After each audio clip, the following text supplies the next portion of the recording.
It was the 2nd of January, 2:04 a.m. I woke up to a knocking on the door, one every 3 seconds. I slipped on my slippers and walked downstairs. As I walked down, the knocking on the door got faster, almost like a heartbeat. When I got to the door, the knocking stopped. I looked outside and no one was there.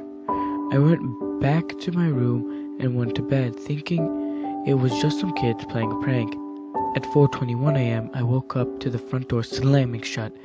I jumped, terrified. I looked over the frosted window to find "Smile" written all over it in the frost.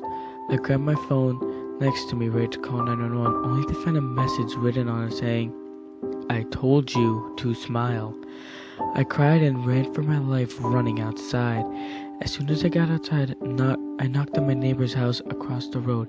They answered and held me while I sobbed. They phoned the police at exactly 5:24. The police came to my neighbor's house after an extensive search of my house. They told me there had been no evidence that anyone is in my house other than me. The messages on my window were gone, same with the ones on my phone.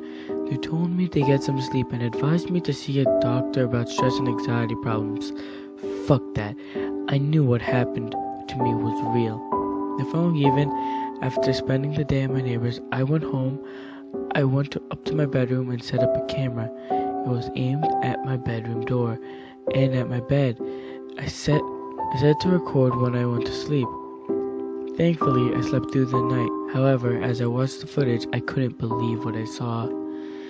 At 3 in the morning, something crawled out from under my bed. It was completely naked, anorexic man. He stood up and looked at me on my bed. He did so for another hour, not moving at all. Then he moved. He walked over to the camera until his face looked up, took up the whole shot. He was extremely pale and had bulging veins all over his head. His eyes were completely black with a huge smile on his face. He stared at the camera for another 2 hours, not blinking, just slightly twitching his head.